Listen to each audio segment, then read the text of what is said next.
The King of Podcasts Radio Network proudly presents the Broadcasters Podcast, where we dive deep into the media industry headlines and dissect the digital disruption that diverges the masses into the new media counterculture and away from the media establishment. Here is the King of Podcasts. As far as I'm concerned, whatever it takes to make radio pay, make radio do something where they have to start caring about what they're doing, so they're not neglecting what they're doing all the time. And I'm actually kind of happy that radio is now going to be subjected to the issues of an act we've been talking about here on the program for a while, right? So Congress is looking right now, as we speak, to make radio stations pay royalties for the music they play, above and beyond what they've been paying in royalties through BMI, ASCAP, Sound Exchange, what have you. Now, we have the American Music Fairness Act, which is being sent now to the House of Representatives, and if the Senate also approves and the President signs it, it goes into law. We know how that works. And so Congressman Jerry Nadler of New York's 10th District has been pushing this for a while now. I can tell you about that because we've been looking at this for a while here on the program. And I'm trying to remember how far back I actually talked about this on the show. Because I remember I brought it up many times. And when I heard about this coming up, I was thinking, well, we need to keep an eye on what's going to go on here. Because something big is going to happen. I was sure it was going to happen soon enough. And I've been waiting for it. I've been waiting for it for a long time. And the news came out this week, and I had to go and bring it up and bring it to the forefront. I think this is very important. So I want to go and look back at what was said back a while ago. I'm trying to remember what it was that when I talked about it, when I brought it up. And I got to go look back. And I don't remember how far back I went, but I'm sure I brought it up here. So there's a couple of places I would have brought it up. Number one, oh, that's right, I did talk about this. So going back as far as July 2nd, 2021, which would have been episode 181 of the program, I brought up the story, which was talking about at that time, how musicians and broadcasters were battling Congress over radio royalties. And this was from the Hill.com, talking about that going back that far. That was originally when we brought it up. And at the time, the American Music Fairness Act was represented by Representatives Ted Deutsch and Darrell Issa, requiring radio stations to pay artists if they play their songs. So we had that going along, and then things continued to go forward. Hell, even Alexandria Ocasio-Cortez, the representative from New York, also brought it up in a primary speech and said that there was things going on like this. And as we know, under a century-old law, radio stations must pay songwriters to play their music, but are not required to pay artists. This was the part that Congress was trying to take care of. Now, 2018, Congress did pass a law to clarify that digital streaming services had to pay artists royalties. Now, this is what's going on. And this is what I think is very important. Before I get into the story. Because I think this is what is the one thing right now that could really push radio into a better direction.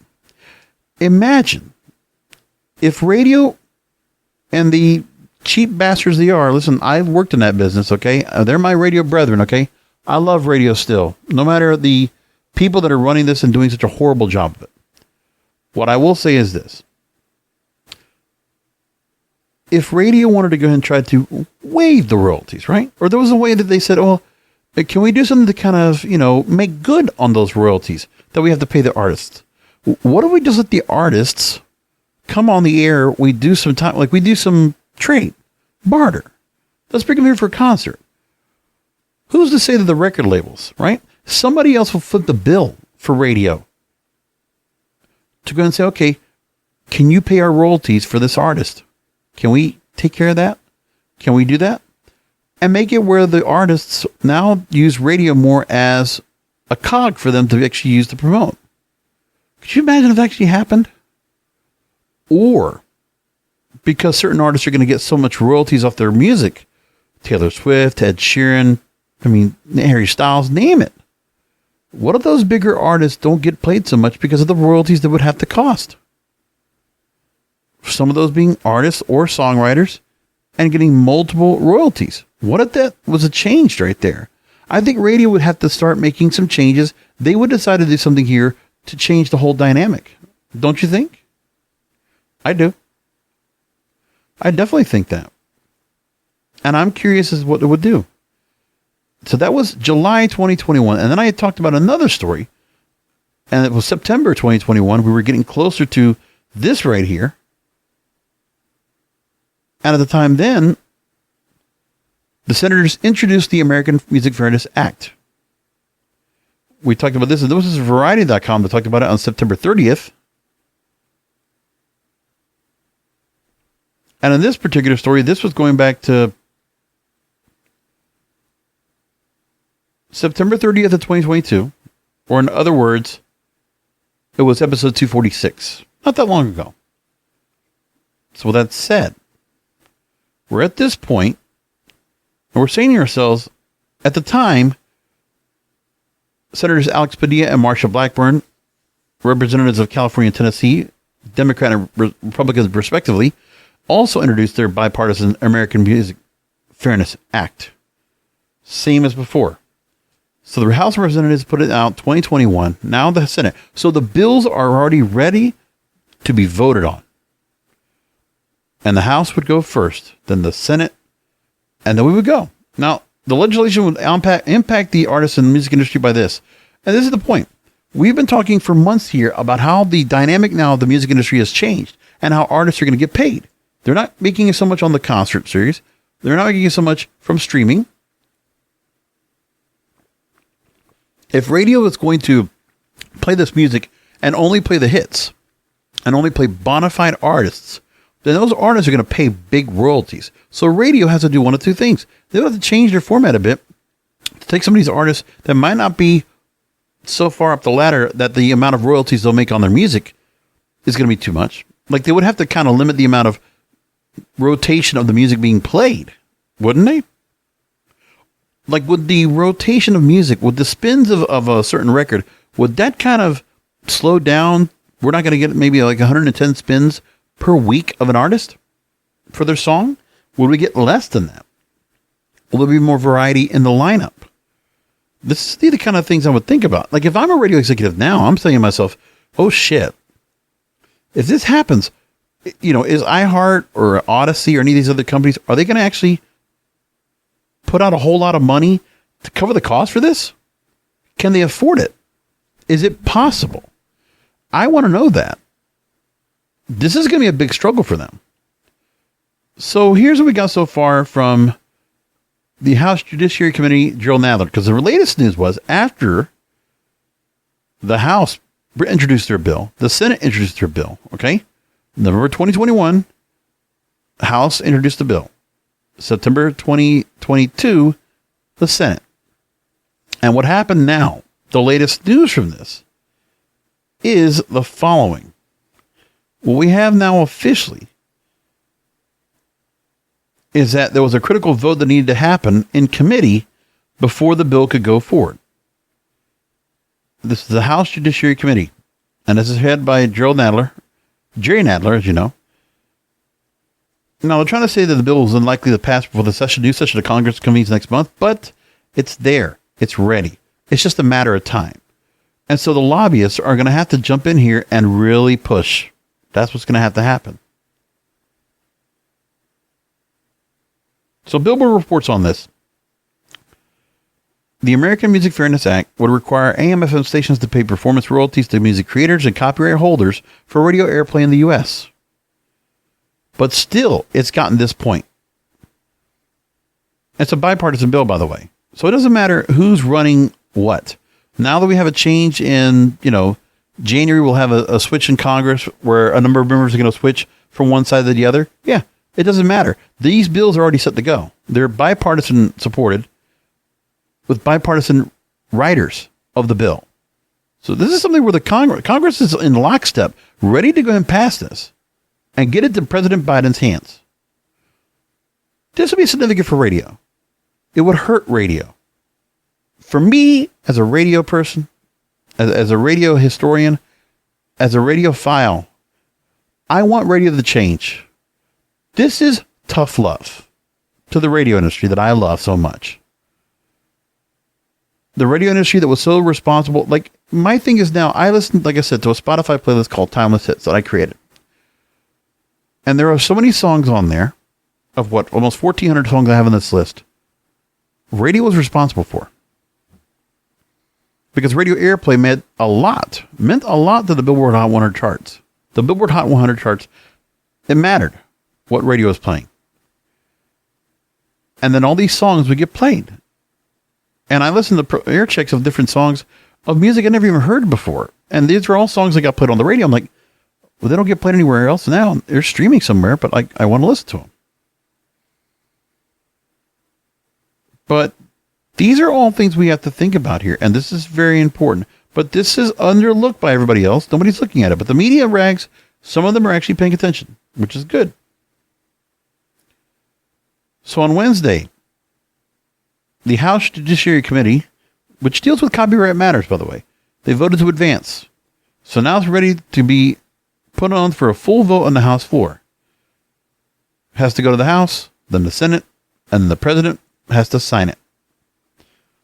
Now, the proposed legislation is unlikely to pass in the current session of Congress because of the lame duck period. There's the point where there are only a couple of things that are going to be priority right now for the democratically controlled House and democratically controlled Senate. Like, it will be nice for them to take this win right here and help the musicians out there and the copyright holders, but they're not going to do that. But it's down the line. It's just like cannabis. Cannabis already has a Safe Banking Act. It already has a Legalization Act, right? The MORE Act. Those acts are already ready to go. Senate and House have bills introduced. They've had them ready. All they got to do is put them up for a vote. For whatever reason, they haven't done it yet. But that's going to happen down the line. That's also bipartisan supported, by the way. So, Judiciary Ranking Member Jim Jordan, Republican of Ohio, noted that bipartisan negotiations have stalled and never reached a resolution, though he expressed confidence the bill can make it to the next Congress. Yeah, so next year. He says, quote, while today's debate is an important start in this conversation, if the American Music Fairness Act has not become law this Congress, negotiations must resume next year. We believe there's a deal to be struck here that is fair to all sides, most importantly fair to taxpayers and consumers. And this is the latest attempt by Congress to compel radio stations to pay performance royalties. Now, I already told you the backstory. And unlike satellite/online radio and streaming services, AM and FM radio only pay for songwriter royalties on the music they broadcast. This would establish fair market value for radio performance royalties in the same way it has been for other platforms. They'd have to pay more. This bill is in response to the Local Radio Freedom Act, which was introduced in May 2021 by bipartisan support, by the way. Representative Steve Womack of Arkansas, Representative Kathy Castor of Florida, opposing the imposition of a performance royalty, which would be financially devastating for broadcasters. But see, for my part, we need that. Listen, financially devastating for these corporate broadcasters. Let's make sure to put that in, okay? Do we know that Steve Womack and Kathy Castor are not kind of like in the pocket with radio right now? The lobbying that's still there for the National Association of Broadcasters? Do we know that they're not kind of embedded in this yet? But I think it is. Radio hasn't been paying for their fair share. They've gotten away with it for a long time. And you know what? I mean, they have to do something here. The corporate radio giants, okay, your iHearts, your Odysseys, your Coxes, Cox Media Groups, all those. Citadel, right? All of those. Cumulus, excuse me, not Citadel, Cumulus. These big major core radio conglomerates,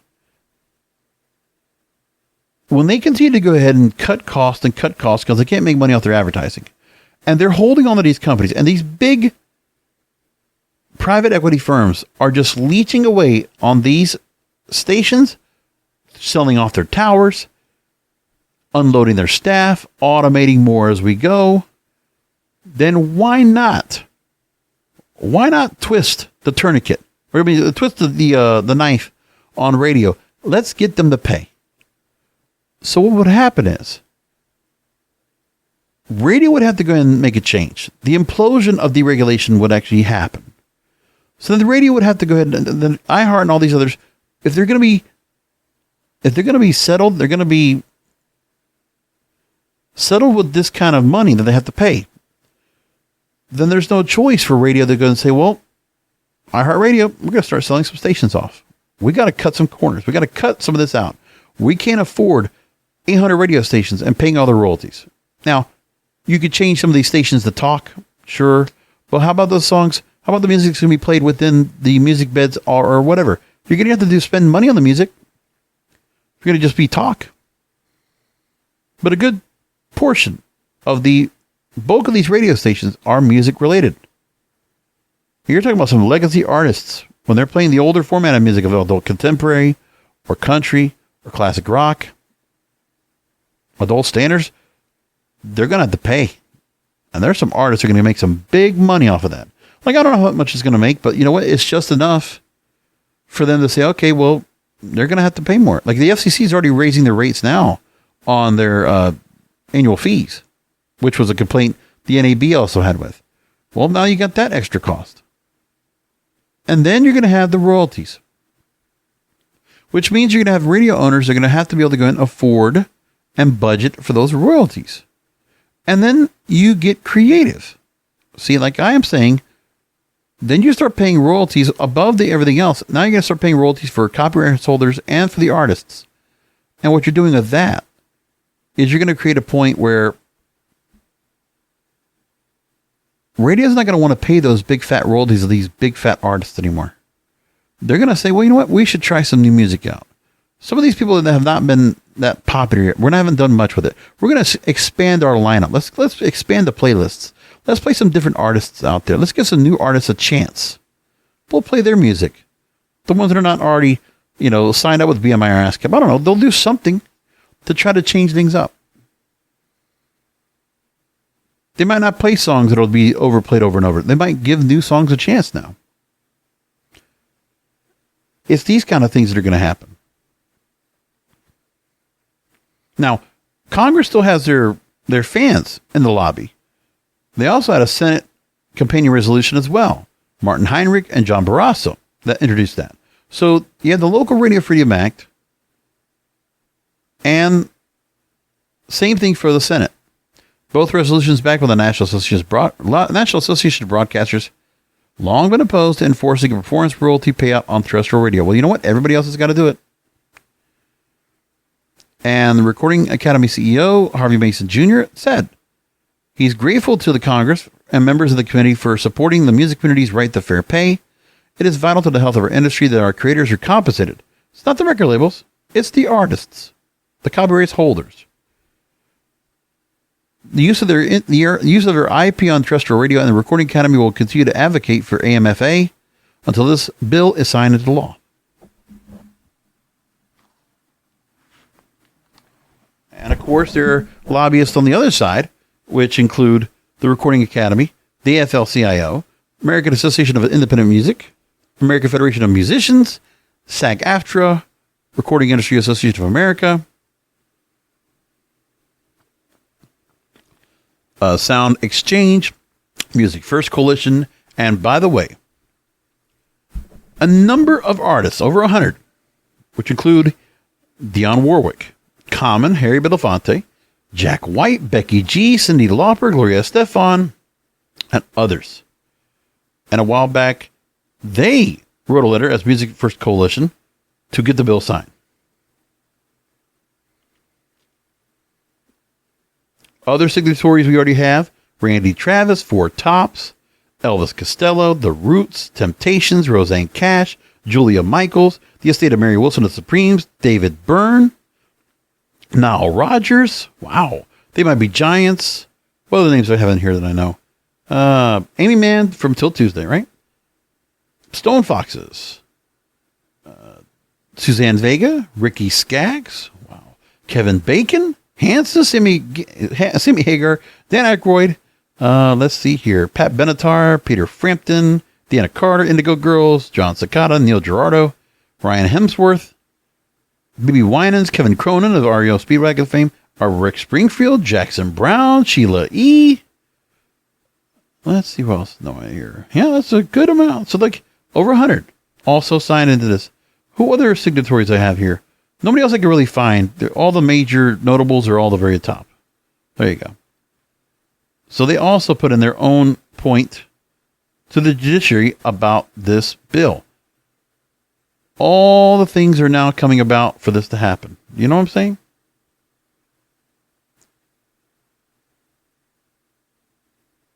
Everything is aligned now for this happens. So the NAB and the CEO and President Curtis Legate, he says that the lawmakers understand that this will harm local radio broadcasters and audiences around the country. See, he's trying to say local. It's the corporates that are going to get hurt. They're the ones that can't afford it. And for local broadcasters, they'll find a way to advertise.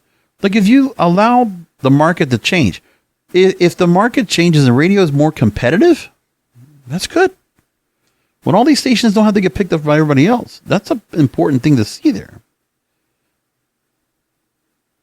So this would undermine the ability to serve the communities and ultimately fail artists by leading to less music airplay. Do you think radio stations are going to stop playing music? We're going to go all talk on all these stations? Is that what they're talking about? Is that the threat? He goes on to say that broadcasters urge the recording industry to join us in serious discussions instead of using the few legislative days left on the calendar to pursue divisive legislation that faces broad congressional opposition. Yeah, the local Radio Freedom Act, which they, of course, bought and paid for. Of course, whoever's got the money, who's ever greasing the wheels to get this to happen, what's happening is local Radio Freedom Act has been out there. We've talked about that on the program extensively since I've been doing this show since 2018. And then this right here, everything is aligned. Senate, House, and it got through Judiciary Committee. It's making its way through. That's just a matter of time. So if it doesn't go in December, the start of the new session, the new Congress, could very well do it. Could very well make the change necessary to go forward, and boom. And we are off. Now, if you want to know more from these stories, go ahead and look at the website. All the show descriptions right there for the episode. The links to the articles, broadcasterspodcast.com. Broadcasterspodcast.com. I'm going to move along to a story from the New Yorker talking about, so you'll want to be a TikTok star. The social media platform is transforming the music industry. Is that a good thing? I'm going to just skim through it real quick. And they go and talk to Catherine Lee, who began posting her music on TikTok. The 19-year-old sophomore at the University of Toronto. Long story short, we'll go along and let them go and talk about this. And they go into the whole story with her. And they talk about how she was only a viewer rather than a creator. And the soundtrack videos, TikTok creators can choose from a vast variety of licensed sounds, which are mostly parts of songs, varying a length from a few seconds to a minute. And the genius of the model of TikTok is that the entertainment is almost entirely composed of user-generated videos, costing a tiny fraction of the $17 billion that Netflix spends on professional content in 2021. And while TikTok's about to make nearly $10 billion in revenue this year, they sell ads against what is essentially free programming. So still well short of the $118 billion that Facebook made in 2021, but it doesn't matter. Look what they're doing.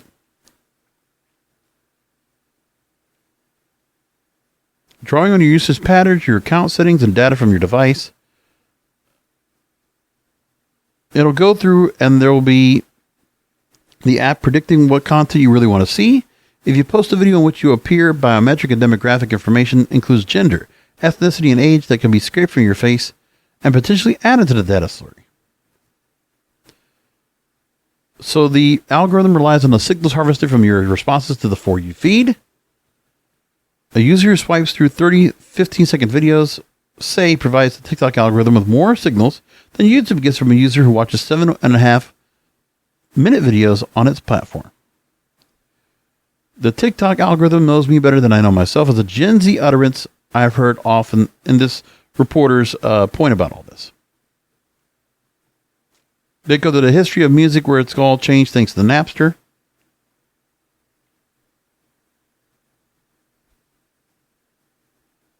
Now, they've gone through the whole history of Old Town Road and Fleetwood Mac's Dream song that came out because of the guy that was on the skateboard drinking Ocean Spray Cranberry, right? Yeah. And going along, that tours have returned in full force in 2022. The algorithm for TikTok has remained the sun around which the music industry orbits and the arbiter-in-chief of what's hot. Top 10 songs on the radio and streaming charts often trending first on TikTok. As many as 100,000 new tracks are now released by record labels and individual musicians every day on any number of platforms. But having a viral video attached to a part of a song is one of the few ways to capture anyone's attention. Virality also tilts the arcane economics of streaming in the copyright holder's favor, because the worth of any single stream is based on the percentage of streaming platforms' total monthly streams that a song commands. So a lot of listens in a short amount of time will make you more money per stream than a slow burner will.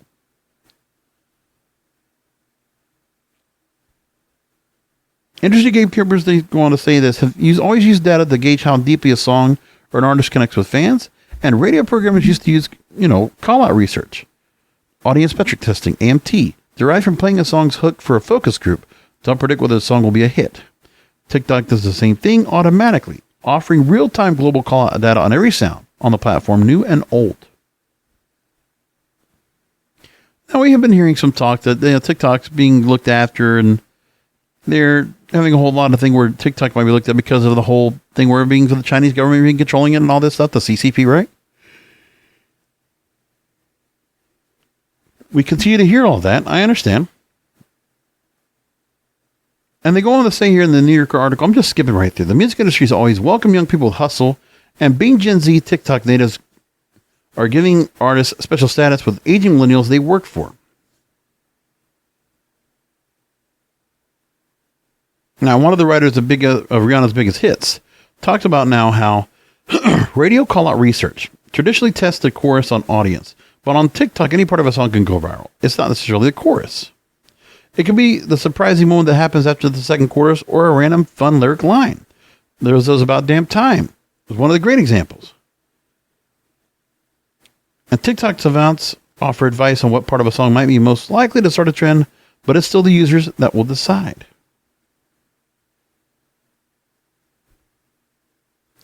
This story also talks about the streaming service Resso and where that's going to be going pretty soon and how it might go. We already talked about that.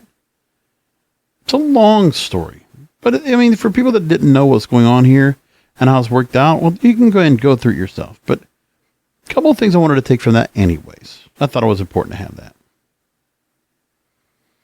There's a lot of things going on when it comes to journalism. News media is not happy. The New York Times and the workers had their first major walkout since the 1970s. That actually happened yesterday. Full day walkout. And media in general is going through a hard time thanks to the inflation. All the economic troubles. So Vanity Fair talks about now CNN and Gannett are facing layoffs for their staffers. NPR announcing a near total hiring freeze as part of their cost-cutting measures. And the Washington Post is killing their award-winning Sunday magazine, among the other things that are going on. Now, CNN's already been doing their layoffs and furloughs. We talked about Robin Meade and the entire headline news crew being wiped out. Insiders report that an Associated Press is offering early retirements at some 200 older staffers, an opportunity to take their pensions in one lump sum that an AP representative framed as an opportunity for some employees to receive a new form of their benefit and for the AP to reinvest any savings into people, technology, and infrastructure. NPR needs to cut at least $10 million in spending to avoid a steep decline in revenue from sponsors and impose close to a total hiring freeze. There's already 11% of the workforce is already not back. They're still short of time anywhere right now. Then there's more. Axios' Sarah Fisher reports anticipated media layoffs. We have 14% of staff from Morning Brew is going to be laid off. Vice Media plans to reduce costs by up to 15%. And Protocol, which is the newest tech news site from Politico, is going to shutter altogether at the end of the year. It's a tremendous blow to everybody out there looking at all this. Very bad. Some other stories I came across was, regulators putting the brakes on media mega deals. That was from Variety Magazine. I pulled that out to look at it. So Activision Blizzard was supposed to be up for sale. Now that's not. From Microsoft, that's not going to be the case. It was a proposed all-cash $68 billion takeover. And now there's a 50-50 chance that this deal will actually go through.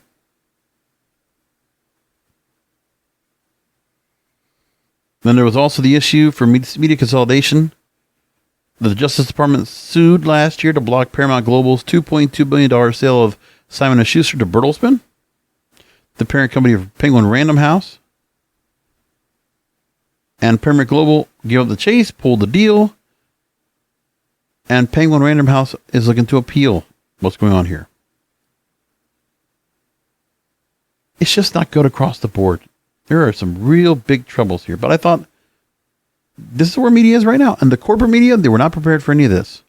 Not prepared for pandemic, not prepared for economic crisis, which could happen depending on, where things are. One of the things that's being talked about right now, Jason Kilar, who was running Warner Media before the whole Discovery merger, he left before all this was going on. Smart guy. So what does this smart guy say about this? Well, let's talk about it. He thinks that there will be only 3 entertainment companies that will survive the streaming war. In the next 2 years, he thinks that there will be 2 or 3 major mergers and or acquisitions. He talked to the Wall Street Journal, and he says that the streaming war will come out unscathed, that there will be only 3 entertainment companies globally, not including Amazon or Apple, that will come out of the war unscathed.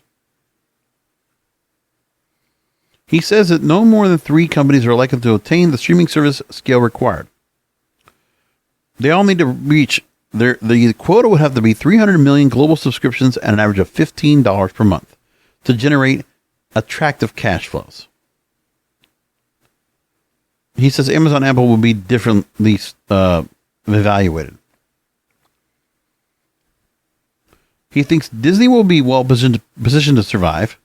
235 million global subscribers across the services, 164 going to Disney+. Netflix would be 2.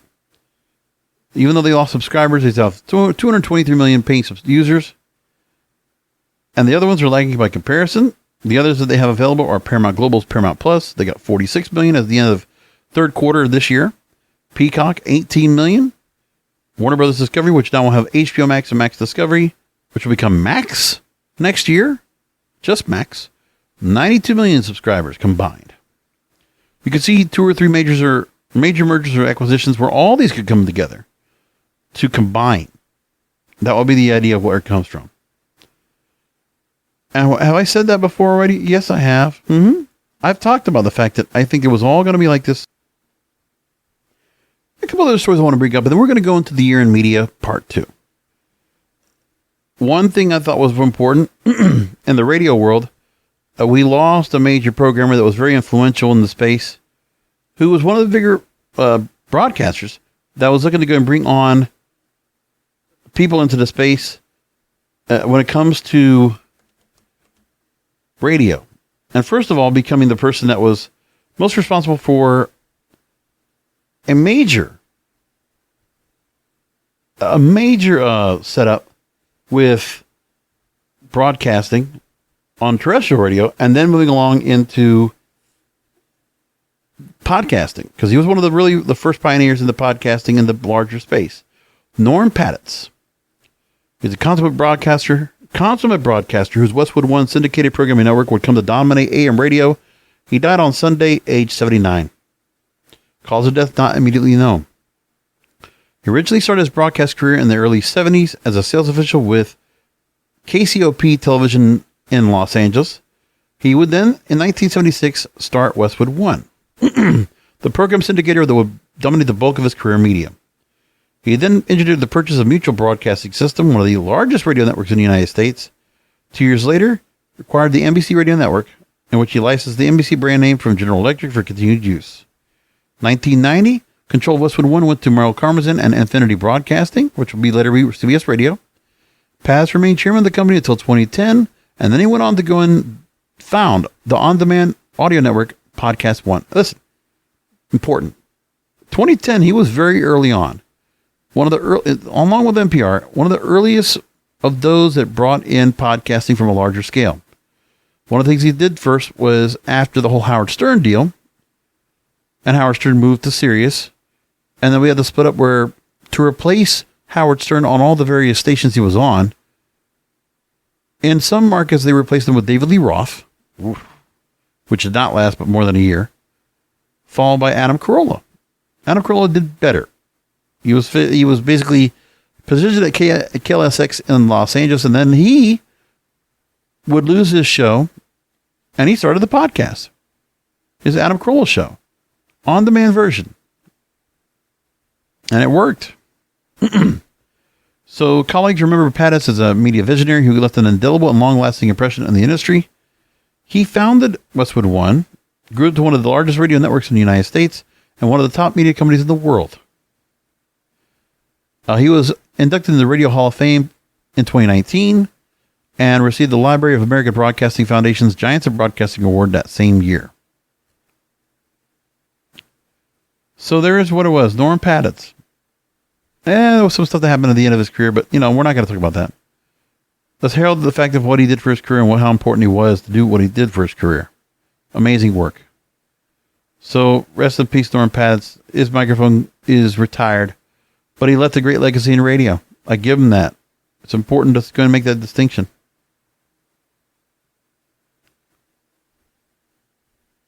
I was going to talk about Black Adam and the box office damage control is embarrassing because now they're trying to say that even though Black Adam is being called a box office bomb, that they're trying to say that it's actually going to make money and it's going to be profit. I put in there in the links. I'm not going to probably talk about it. I will take one story that I want to go and bring up here that I appreciate. Deadline reports on this. Whoopi Goldberg was on The View today, I believe it is. There were some comments out there. Obviously, the cancel culture mob trying to go after anything that's old and complaining about it. Well, Blazing Saddles is the latest thing to be put up to the tiki torches of cancel culture. And Whoopi Goldberg pushes back. And good on her. I'm glad she did that. You know why? Because she's still a comedian at heart. And she can appreciate good comedy. Mel Brooks, obviously, we know how good Mel Brooks is. We know how everything works out well. It's, really good stuff. Blazing Saddles, you should watch. It's funny. Just saying. There's memorable parts of the movie. It got a great cast. It's a hell of a story. It's a hell of a movie. And during the Hot Topics table, their segment on the show, she went ahead and talking about the fact that Mindy Kaling, who's of course from The Office among other shows, and her own show, the Mindy Kaling, the Mindy Project, right? And some of the shows she's doing now for is it Hulu or is it was it Netflix? I forget now. Well, Whoopi Goldberg talks about how the movie says, quote, "It deals with racism by coming at it right, straight out front, making you think and laugh about it. It's not just racism, it's all the isms. It hits all the isms.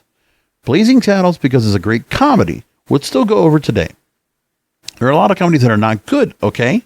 We're just going to say that. That's not one of them. Blazing Saddles is one of the greatest because it hits everybody." And I love it. Thank you, Whoopi Goldberg. We need more people to just push back. Don't let just go on and just let everything just go ahead and go by the side. We don't need that. We do not need that at all. Let's push back. That's what I'm glad we got here with this. Very important for everybody involved. Now, I want to go into what is talked about on this in the world of media this past year. And I remember when I last checked in, we were talking about March. We were just going into March. And that was the start of the season for movies that finally came up a little bit. Batman's opening weekend, critical acclaim, Oscar chatter. The movie was great. I watched it twice. Very rarely will I go to a movie theater to watch a movie twice, but I did. The second week, Batman breaking $128 million domestically, over $250,000 worldwide. And the DCEU would shuffle the release schedule of superhero flicks, and then everything started changing. Just recently, we just heard Wonder Woman 4 scrapped. It'll be Wonder Woman 3 is going to be scrapped. They're not even going to do it. Not right now, anyway. And then I talked about radios, the stagnation of hit music, new music being released. I talked about that, corporate new music censorship. And then I looked at the music industry mayhem and the digital revolution, where Spotify, Apple, Pandora, and others were dealing with a whole bunch of mess. And then, wow, April 1st, the Oscars. We went off and talked about Will Smith, who won an Oscar for Best Actor for King Richard. Finally got his Oscar, but not before he did something that's going to tarnish his career forever. Keep my wife's name out of your fucking mouth. And slapping Chris Rock in the face on live television.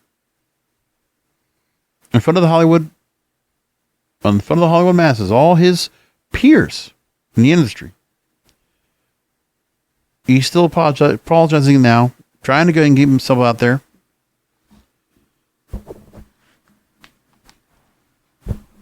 And he's struggling right now. For anybody that's going to take him seriously or even look at him right now, he did something that was really just egregious in that community and to a lot of people. Simply put, he did something that is going to be in his purview for a long time. There's not a lot of people, even no matter how big Will Smith is, you're not going to really get past that. That's what's going to come down to. It's unfortunate.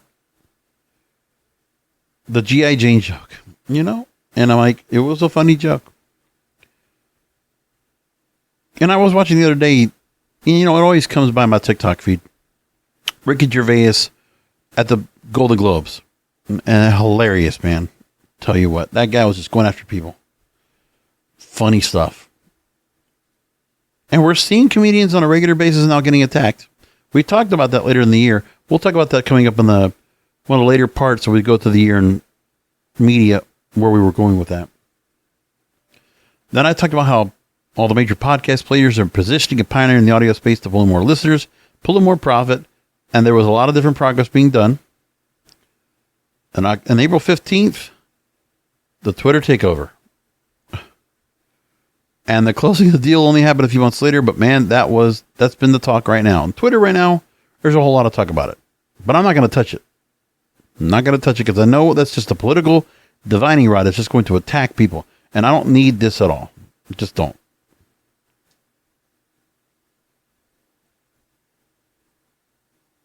So we're just going to go ahead and just skip past that. Then I talk about Coachella crossover and how UK rap is upsetting their American counterparts. Because I was talking about the fact that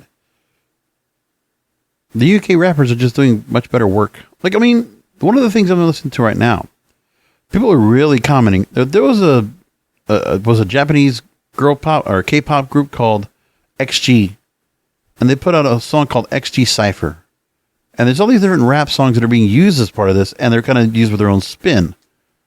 And there's one of these girls that did a cipher, and I forget what the song was, but her name is Kokona.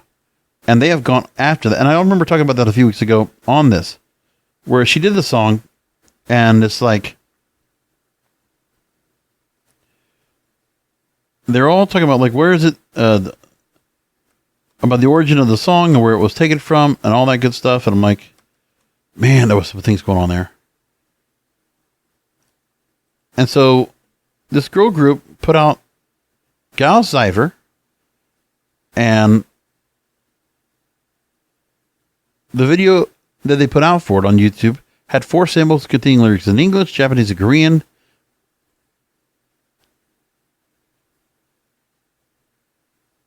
I want to see where it's based on. And unfortunately, I really can't find where the songs were originally taken from, but it was kind of like an adapting to it. That's why. But that's the thing. Rap is not doing it here.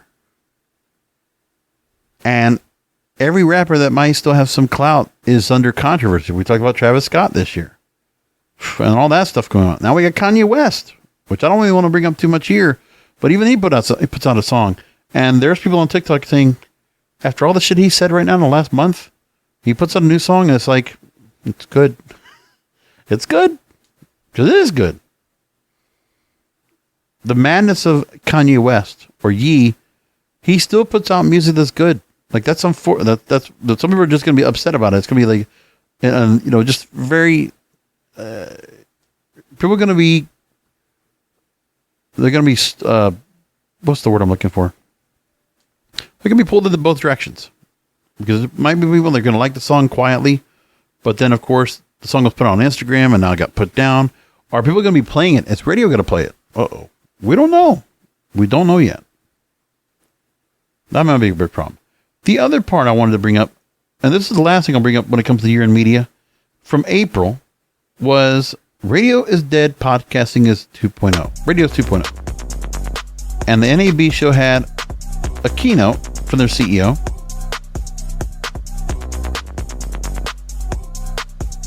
And I talked about this, and I'll tell you, it got people pissed off.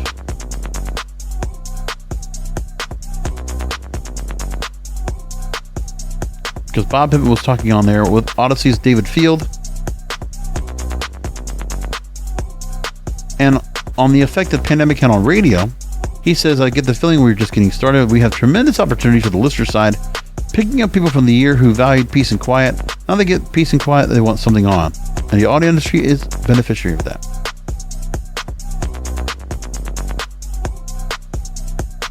Of course, they had to go and say something like this. Radio is the most trusted medium for being multiple greater than social.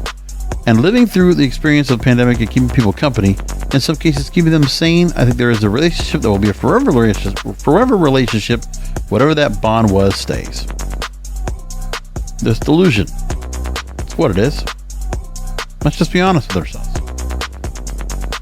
I'm going to leave it there. We will continue the year in media. And we'll go into May, June, July. We'll go into the summer months pretty soon and go with that. And that will help out. So anyway, we're going to leave it there. That's going to be for the show tonight. Thanks for listening in. As you always do, subscribing. Come back next week and remember that content is king. And the control of your content is in your hands.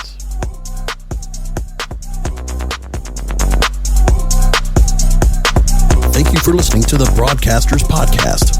Find all the links to subscribe to the show by going to broadcasterspodcast.com. And don't forget to check out the King of Podcasts wrestling program, the Wrestling is Real podcast, exclusively at wrestlingisreal.com.